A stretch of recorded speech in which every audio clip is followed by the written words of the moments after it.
Vous écoutez Indépendance financière et hypothèque, où l'endettement est à éviter, l'épargne est à l'honneur et où la maison complètement payée remplace la voiture de luxe comme symbole de richesse. Je suis Frédéric Lacharité, courtier hypothécaire à Montréal et au Québec. Je veux vous aider à prendre le contrôle de vos finances, à transformer votre vie. Je vous transmets ma formule pour atteindre l'indépendance financière.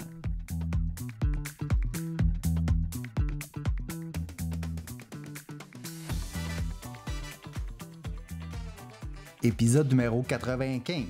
Je veux vous aider à vous préparer si vous avez un rendez-vous avec votre banque prochainement. Je vous explique d'où l'idée me vient. C'est que la semaine passée, quelqu'un a communiqué avec moi qui venait d'avoir une rencontre avec sa banque.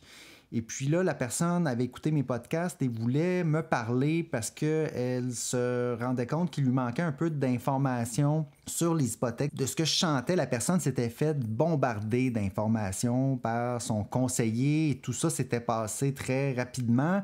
Et puis là, elle voulait m'appeler pour essayer de comprendre un peu plus puis avoir plus d'informations pour faire la suite des choses avec son conseiller, avec sa banque. Il y avait peut-être des termes qui avaient été utilisés qu'elle ne comprenait pas. Donc, on a regardé ça ensemble. J'ai répondu à ses questions. Puis là, ça m'a donné simplement l'idée aujourd'hui de faire un épisode sur ce sujet-là. Donc, comment vous pouvez vous préparer avant d'aller voir votre banque pour parler d'hypothèque.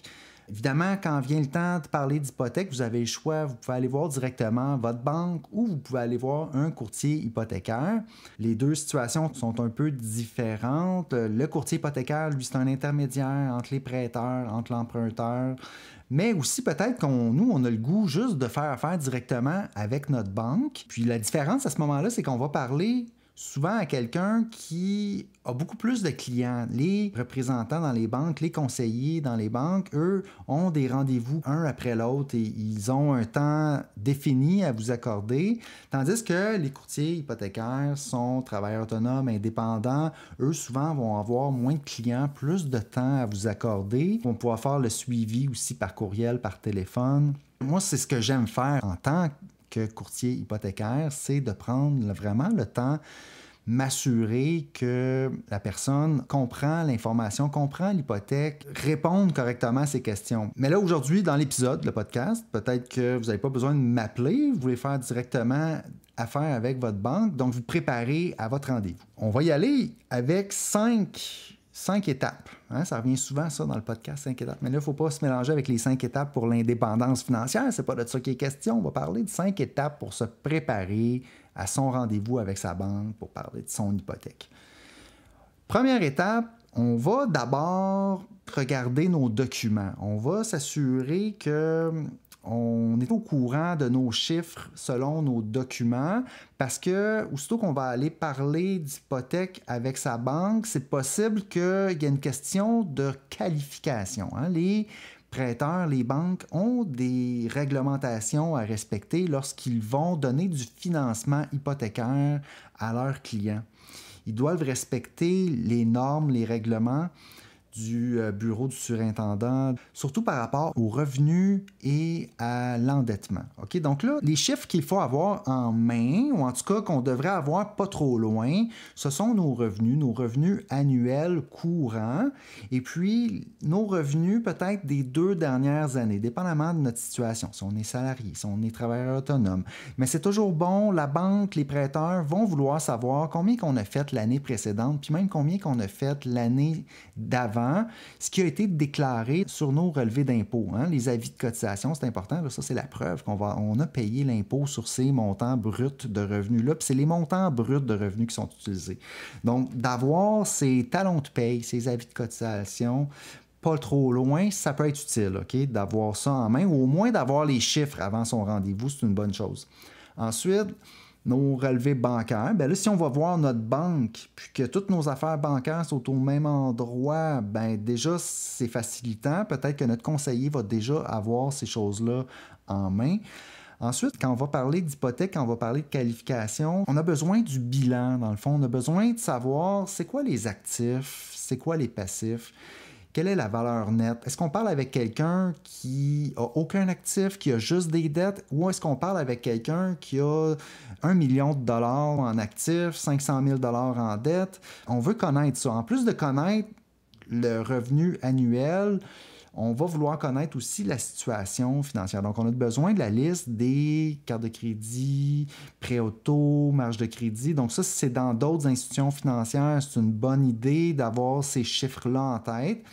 On peut arriver avec les limites de crédit qu'on a ailleurs, mais c'est surtout les soldes qui sont importants. Les deux peuvent être importants, là, mais les soldes, évidemment, sont plus importants. Si on arrive à la banque pour emprunter, puis qu'on a déjà des soldes importants en crédit sur des marges, des cartes de crédit, on va devoir le divulguer. Ça va entrer dans les calculs pour la capacité d'emprunt, etc. Puis l'autre chose, quand on arrive pour parler d'hypothèque avec son conseiller financier à la banque, c'est une bonne idée de donner c'est quoi la situation familiale. Est-ce qu'on a des enfants à charge? Est-ce qu'on a une pension alimentaire à payer? Est-ce qu'on a une pension à un ex-conjoint? Donc ça, c'est des obligations aussi de plus qu'on peut avoir qui sont considérées comme des dettes. Puis dans l'autre sens aussi, on peut avoir des revenus. Là, on peut avoir des revenus de pension alimentaire, on peut avoir des revenus d'allocation familiale, provinciale, fédérale. Donc ça aussi, ces chiffres-là sont intéressants.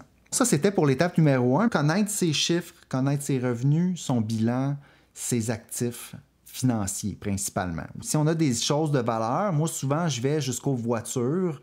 On va regarder un petit peu la valeur des voitures parce que souvent c'est des actifs qui, oui, perdent en valeur beaucoup, mais c'est parce que souvent il y a une dette d'associé. Donc au moins, si on a une dette puis qu'on a un actif qui a une certaine valeur, bien, ça vient embellir notre bilan si on peut calculer la valeur de la voiture qui est liée à la dette de la voiture. OK, étape numéro 2, connaître sa capacité d'emprunt avant le rendez-vous. C'est une bonne idée. Comme ça, on va arriver déjà avec un chiffre en tête. T'sais, on ne sera pas complètement pris de surprise et puis on va avoir un petit peu fait nos devoirs. Pour ça, il y a des calculateurs en ligne pour le faire. On entre notre montant de revenus annuel. Il faut toujours travailler en brut.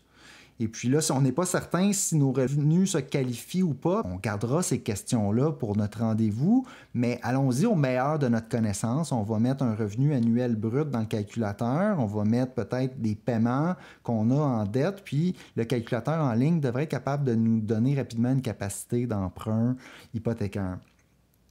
Quand on va faire le travail, même pendant l'appel initial, je vais aussi faire ces calculs-là. Donc, je vais demander justement verbalement les revenus de la personne, les dettes, les paiements, tout ça, puis je vais rentrer ça dans mon calculateur, puis je vais le faire live pendant la rencontre, 15 à 20 minutes. Donc, vous pourrez faire la même chose lorsque vous irez voir votre banque. Mais si vous avez déjà fait le calcul, vous avez une longueur d'avance. Vous allez pouvoir profiter du temps que vous avez avec votre conseiller parce que, comme j'ai dit, ça peut être limité le temps qu'on va avoir. Puis là, si le conseiller se met à parler avec plein de termes qu'on ne comprend pas, on ne profitera pas de notre temps de rendez-vous qu'on a avec notre conseiller. Étape numéro 3, avoir un objectif clair. Oui, parce que là, on ne va pas juste pour le fun parler d'hypothèque avec notre conseiller, prendre un rendez-vous. C'est quand même du temps qu'on prend, on veut en profiter. Ça peut prendre du temps, peut-être, avoir notre rendez-vous avec la banque pour parler de tout ça. Donc, c'est une bonne idée d'avoir un objectif clair. Qu'est-ce qu'on vise faire avec une hypothèque? Est-ce que c'est parce que présentement, on n'a pas d'hypothèque puis on vise acheter une nouvelle propriété? Est-ce qu'on a déjà une propriété et on veut en acheter une deuxième? Est-ce qu'on pense vendre celle qu'on a déjà puis acheter l'autre? Dans quel ordre qu'on va vouloir faire ça? Est-ce qu'on va vendre avant, acheter après ou acheter avant, vendre plus tard?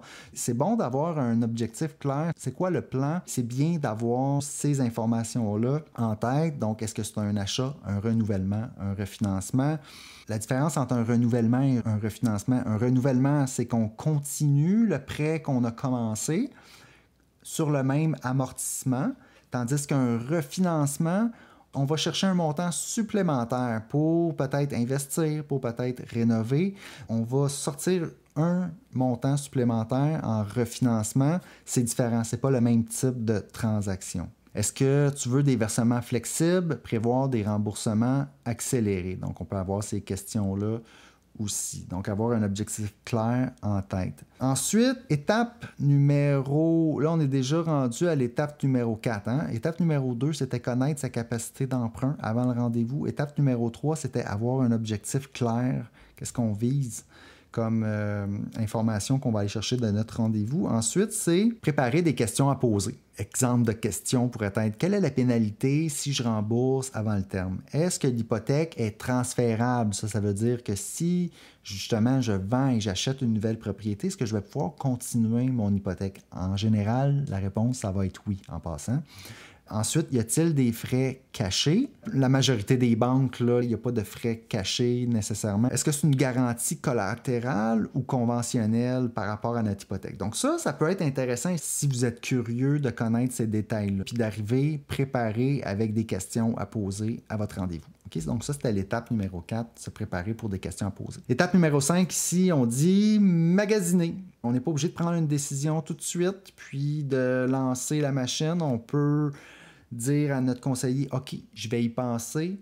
On peut peut-être lâcher un petit coup de fil à notre courtier, voir si les taux qu'on nous a offerts, c'était correct, c'était compétitif avec le marché.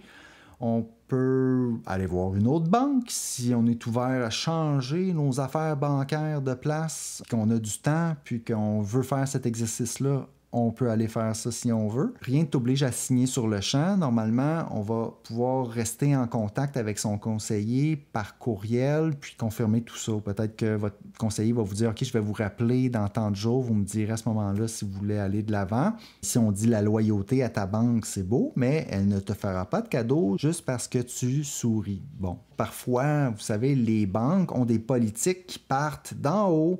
Puis, ils peuvent décider d'ouvrir les valves puis d'aller chercher plus de prêts, ou ils peuvent décider de resserrer tout ça puis d'être plus strict sur le nombre de prêts hypothécaires qu'ils veulent. Puis à ce moment-là, ils vont pas dire: ah, maintenant on est plus strict. Ils vont juste donner un taux. La seule façon de savoir, c'est de comparer puis de voir que le taux que la banque nous offre n'est pas compétitif avec le marché.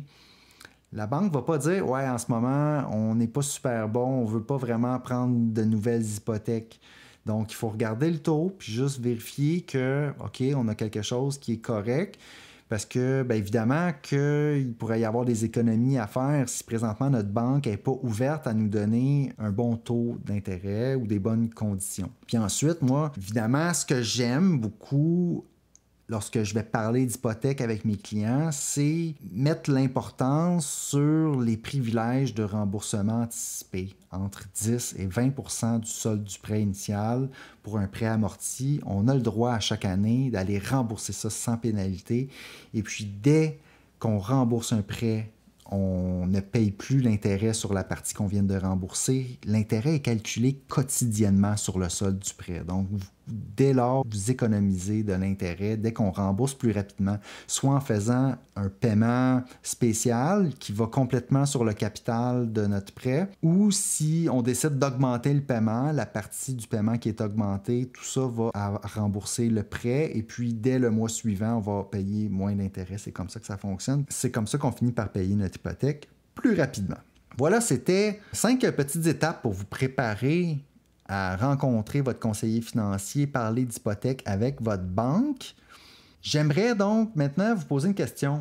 Quel autre conseil donneriez-vous à quelqu'un qui se prépare pour un rendez-vous avec sa banque pour son hypothèque? OK? Puis là, je reviens à la nouveauté que je vous ai parlé au dernier épisode, c'est-à-dire message vocal. Sur mon site web, frédéric-lacharité.com/message-vocal, vous pouvez aller sur cette page et me laisser un message. Donc, aujourd'hui, un conseil à donner aux auditeurs d'indépendance financière et hypothèque de par votre expérience, parce que vous êtes allé à votre banque, puis vous avez fait un bon coup, vous avez eu une bonne idée, vous avez eu un bon taux, et que vous aimeriez partager votre expérience, cette information-là, ce conseil-là avec les auditeurs d'indépendance financière et hypothèque, bien, je vous encourage à utiliser la nouveauté, la façon de m'envoyer un message vocal. Donc, allez sur mon site web, frédéric-lacharité.com/message-vocal. Je vais mettre le lien dans les notes de l'émission. Puis, enregistrez votre conseil. En passant, quand vous enregistrez, vous pouvez réécouter puis le réenregistrer. Ça ne s'envoie pas automatiquement tant que vous n'êtes pas content de votre message.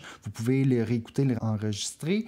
Et puis, si vous êtes satisfait de votre message, vous me l'envoyez, bien, ça va me faire plaisir de l'écouter et même de le faire jouer pour les auditeurs d'indépendance financière et hypothèque dans un prochain épisode. Sur ce, je vous remercie, je vous souhaite une excellente semaine et un bon cheminement vers l'indépendance financière. Merci.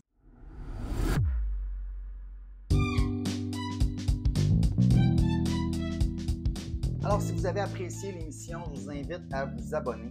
J'ai aussi une page Facebook à laquelle vous pouvez vous abonner. Ça s'appelle Frédéric Lacherté, courtier hypothécaire. Vous verrez passer mes publications hypothécaires quotidiennement. Si vous avez des questions ensuite d'hypothèque pour moi, achat, renouvellement, refinancement, n'hésitez pas à communiquer avec moi en prenant un rendez-vous. L'adresse parleravecfred.com.